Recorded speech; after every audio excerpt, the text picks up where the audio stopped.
Donc dans le cours, vous avez ce tableau, enfin ces tableaux. Vous avez ici le, vous avez ici le tableau qui correspond aux acides gras saturés, donc qui n'ont pas de double liaison dans leur chaîne hydrocarbonée, et l'autre, les acides gras insaturés avec une ou plusieurs doubles liaisons. Donc, vous aviez-vous un certain nombre d'acides gras, et donc là, on va revoir pour d'abord les acides gras saturés, leur nom. Leur nom biochimique. Pour les acides gras saturés, elle est dérivée, cette nomenclature, de la nomenclature des alcanes, la série des alcanes, des choses que vous avez dû voir en chimie organique. Donc, on va toujours donner le nom d'acide, parce que c'est un acide gras, il porte un groupement COH, plus une chaîne hydrocarbonée avec des carbones et des hydrogènes. Donc la chaîne la plus courte, c'est l'acide gras à 4 carbones. Donc ça sera l'acide, bien rajouter, acide N-butanoïque, puisque le butane est l'alcane qui a 4 carbones. Pour 6, ça sera l'acide N-hexanoïque. Pour 8, acide N-octanoïque. 10, acide N-décanoïque. Le N veut dire que la chaîne est linéaire, qu'il n'y a pas de ramification sur cette chaîne. Pour 12, acide N-dodécanoïque, donc ça, il faut l'apprendre. 14, acide N-tétradécanoïque. 16, acide N-hexadécanoïque. 18, acide N-octadécanoïque. Donc en général, c'est dans ces séries-là, de 4 à 18, que je vous demande les noms. Derrière, je ne vous les demande pas en général. Je ne vous les demanderai pas cette année, d'accord? Donc de 4 à 18, il faut savoir les nommer. Pour les acides gras insaturés, donc on va avoir une double liaison. Et pour la nomenclature, il faut dire sur quel carbone a lieu cette double liaison. En nomenclature biochimique, le carbone numéro 1, c'est le carbone du COOH. Donc, en général, on va avoir, nous, les acides gras en C16 et en C18. Je ne vous demanderai jamais les noms courants ou génériques ou communs. Je vous demanderai toujours les noms de la nomenclature biochimique parce qu'on peut les retrouver. Donc 16 carbone, ça sera hexa-déca. Sauf qu'on est dans la série des alcènes. Donc ça sera hexa-DC pour énoïque, pour dire que c'est un alcène, que ça dérive d'un alcène. Donc ici, vous avez l'acide 6,9-hexadécénoïque, acide 6,9-octadécénoïque pour ces 18 avec la position 9 pour la double liaison. Après, bien, vous avez des doubles liaisons qui peuvent être placées ailleurs. Si vous avez deux doubles liaisons, toutes les deux en 6, en 9 et en 12, eh bien, vous pourrez avoir 6, 6, 9, 12, octadéca, diénoïque, pour dire qu'il y a deux doubles liaisons.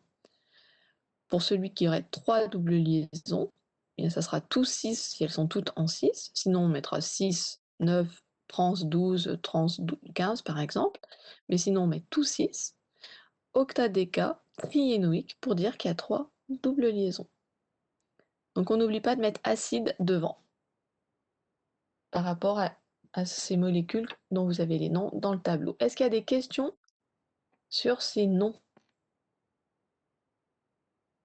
J'attends vos petits messages. Est-ce qu'il y a des questions sur les noms des molécules? Non.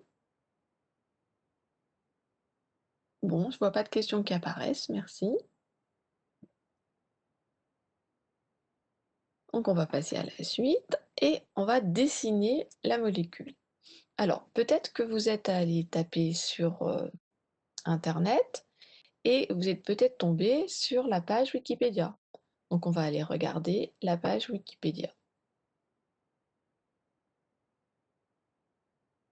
Alors quand on regarde Wikipédia, on fait quand même attention, c'est de très bonnes sources, de voir si les références ont l'air d'être sérieuses.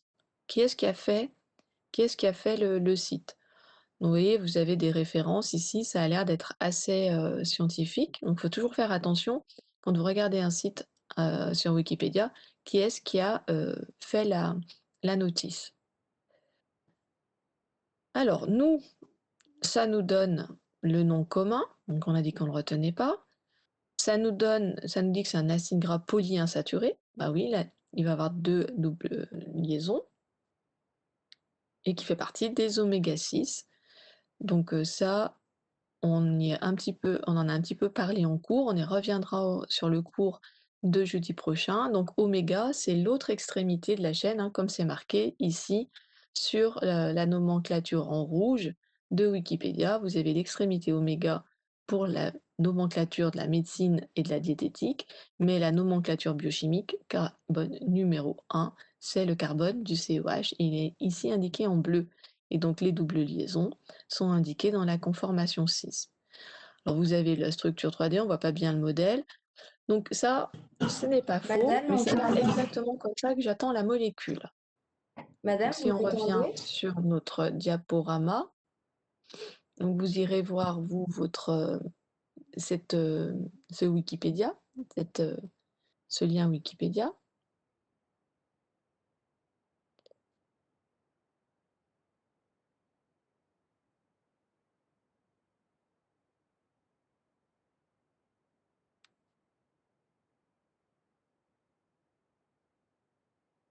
Est-ce que vous voyez là le lien Wikipédia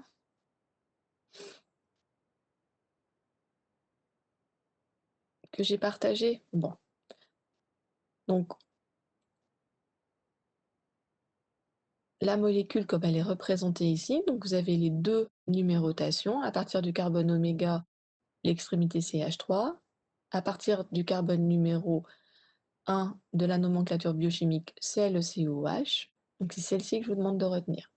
Donc vous avez la conformation des doubles liaisons en 6. On voit que si on fait un plan sur la double liaison, on a bien de chaque côté de la molécule en dessous du plan des doubles liaisons. Donc c'est bien la conformation 6. Mais j'aimerais que vous l'appreniez à représenter ces molécules avec la courbure qui n'est pas indiquée ici. Et si je reprends mon document,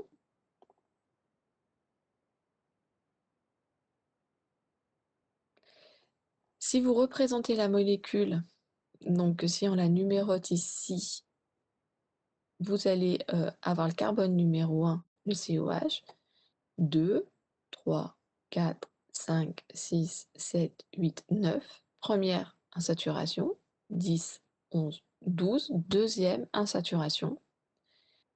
Et avec le plan en 6, on voit bien que la molécule est tout entière sous le plan. Donc là, il faudrait que j'arrive à la noter.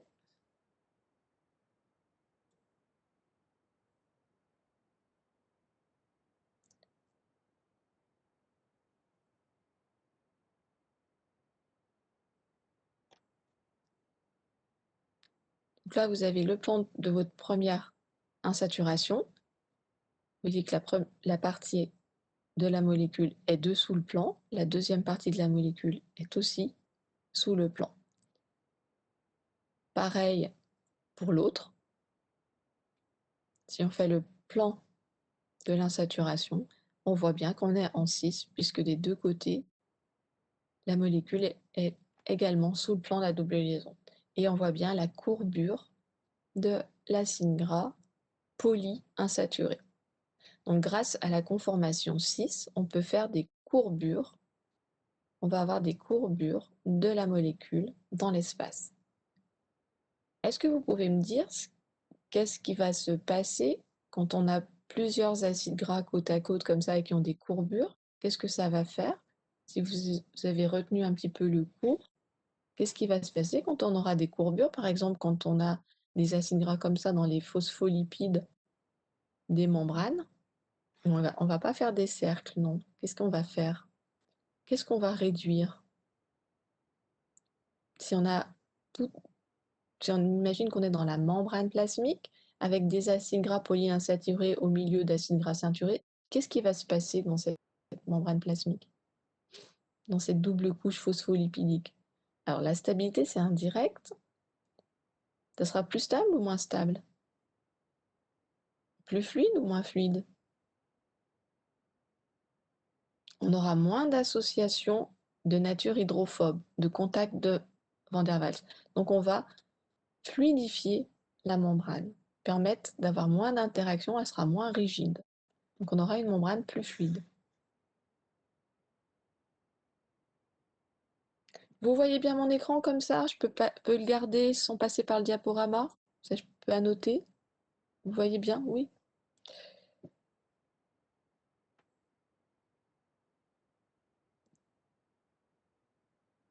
Alors, après, on vous demandait l'état de la matière. L'état de la matière à 4 degrés et à 25 degrés pour 3 acides gras. Ah, je vais remettre la molécule. Hop, je reviens en arrière.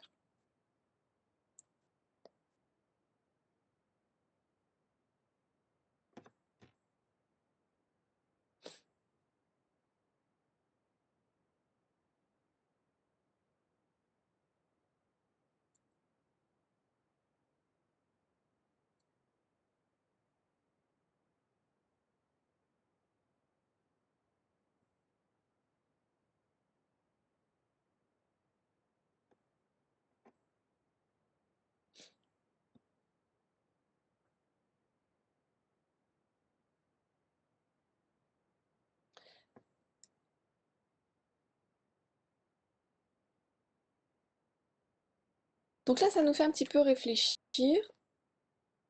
pour savoir si notre acide gras, à température du frigo ou à température ambiante, il est sous forme liquide ou solide. Ça, vous en avez fait l'expérience avec le beurre et l'huile. Vous avez certainement tous vu de l'huile figée quand quand il fait froid dans une pièce ou quand vous la mettez au frigo. Alors ça va dépendre. Alors attendez, c'est que on a, je vais aller trop vite là.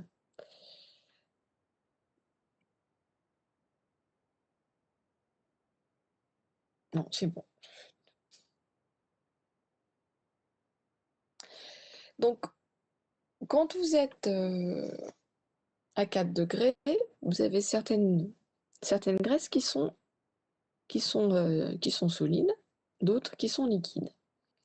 Est-ce que vous avez déjà remarqué ça? Vous me dites oui ou non? Est-ce que vous avez déjà remarqué ça? Oui. Bon, c'est bien. Vous avez tous cuisiné ou mangé. Faites attention à ce qui vous entoure. C'est bien.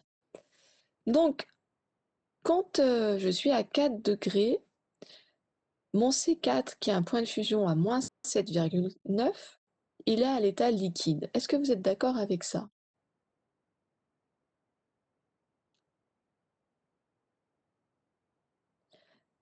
Donc, il faut prendre l'exemple de l'eau. Quand vous avez de l'eau, vous savez que son point de fusion est à 0 degré. Donc, quand vous êtes au-dessus de 0 degré, bien, vous savez que vous êtes en liquide. Donc là, quand je suis à 4 degrés, je suis au-dessus de moins 7,9, donc je suis liquide, et ça sera pareil à 25 degrés. Quand je suis à un C12 avec aucune insaturation, j'ai un point de fusion à 44,2. Donc là, quand je suis à 4 degrés, ben, je suis en dessous de ce point de fusion. Et quand je suis à 25, je suis aussi en dessous de ce point de fusion. Donc je vais être dans un état solide. C'est OK pour tout le monde, ça? Ça va? Je vous laisse réfléchir.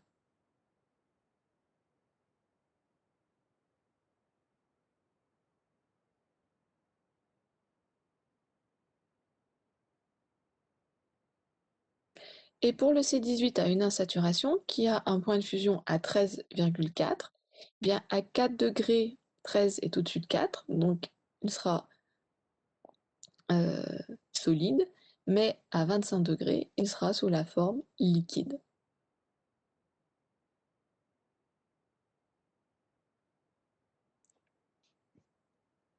Ça va ça, cet état de la matière? Et puis je remettrai la formule, je remettrai le dessin de la molécule, précédente, que certains n'ont pas eu le temps de l'apprendre.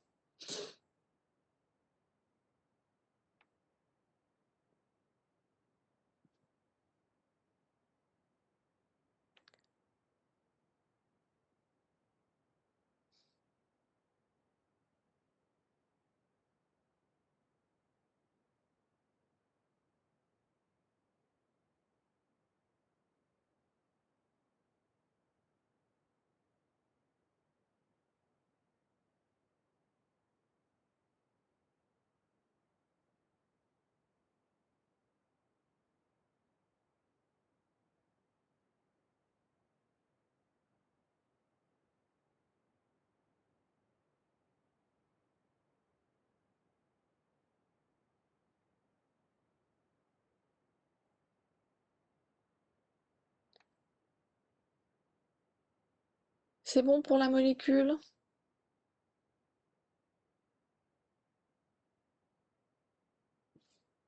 Donc pensez toujours à bien numéroter vos carbones, au moins sur votre brouillon, si vous avez ça un jour d'examen. C'est bon pour la température ici? Et l'état de la matière? On dit que c'est bon cette, diapo? Allez, on continue. Alors là, j'ai une question. On me demande si on ajoute des doubles liaisons. Est-ce qu'on augmente ou on diminue le point de fusion? Alors ça, vous pourrez vous réentraîner en utilisant Excel et voilà ce que vous allez pouvoir obtenir. Quand on regarde la température de fusion en fonction du nombre de carbone saturé pour les acides gras saturés, c'est important, hein, pour les acides gras saturés.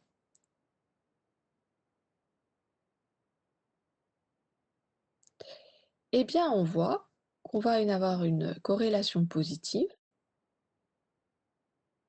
La température de fusion augmente avec le nombre de carbone dans la chaîne d'acides gras saturés. Au contraire, pour un acide gras à 18 carbone, lorsqu'on rajoute des insaturations, donc là on a 0 insaturation, lorsqu'on rajoute des insaturations, on voit qu'on a une réduction du point de fusion. Donc on va avoir une corrélation positive entre le nombre d'insaturations, pardon, une corrélation négative entre le nombre d'insaturations et le point de fusion. Ce qu'il fallait vraiment faire attention ici, c'est que pour le carbone, pour l'acide gras à 18 carbone, on pouvait prendre 0, 1, 2 et 3 insaturations. Ce qui fait qu'on a 4 points pour voir notre corrélation. Donc ça, vous pourrez faire votre exemple dans Excel vous-même.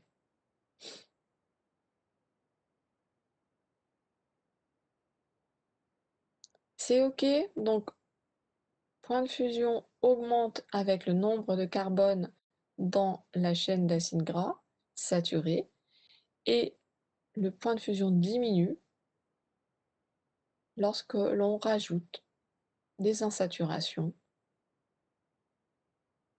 dans cette chaîne carbonée. Alors, comment on va traduire ça? Plus on va avoir de carbone, plus on aura d'interactions hydrophobes possibles. Plus on va mettre des insaturations, plus on va casser l'ordre, plus on va amener du désordre, plus on va donc diminuer le nombre d'interactions. Et donc, eh bien, si on a plus de désordre, il faut moins de température pour changer l'état de la matière.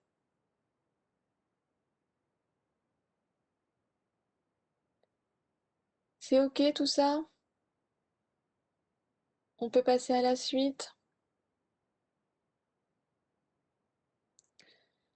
Donc s'il n'y a pas d'autres questions, je vous propose de passer aux lipides saponifiables. de me trouver la définition, les catégories et de représenter un exemple en allant bien sûr dans le cours. Donc là, normalement, les documents de cours sont accessibles, j'ai tout changé. Et ça, vous allez trouver toutes les informations dans le cours. Ah, est-ce que je peux réexpliquer le désordre? Alors, je réexplique le désordre.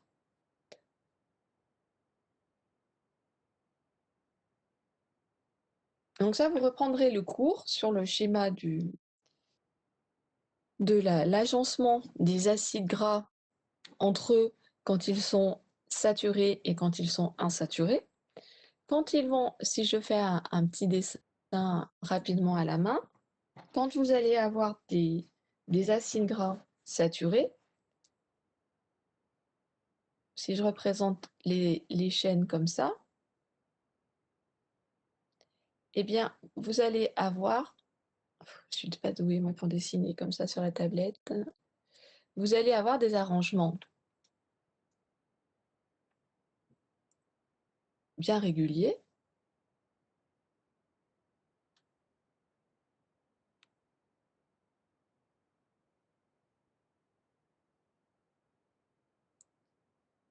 possibles, mais dès que vous allez courber, ben vous allez rompre cette régularité, d'accord? Donc vous allez rompre votre régularité et vous aurez moins d'interactions possibles. Donc vous amenez du désordre. Quand il y a du désordre, vous avez besoin de moins de température pour casser ces liaisons de faible énergie. Parce que toutes ces liaisons de faible énergie, on peut les casser par la température. Est-ce que c'est plus clair, cette histoire de désordre, quand on a des courbures dans la molécule à cause des doubles liaisons? D'accord. Bon.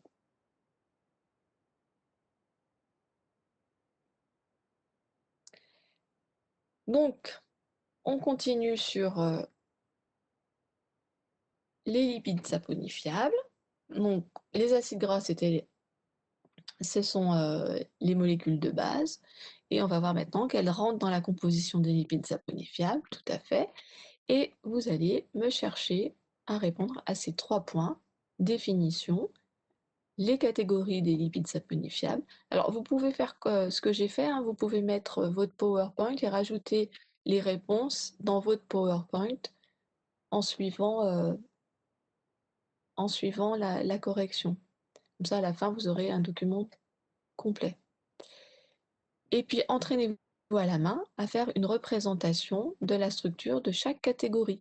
Mais il y a les exercices, il y a les exemples dans le cours, et vous reprenez ces exemples, ça sera très bien, ça sera suffisant. Donc je vous laisse combien de temps? Je vous laisse 10 minutes pour faire ça?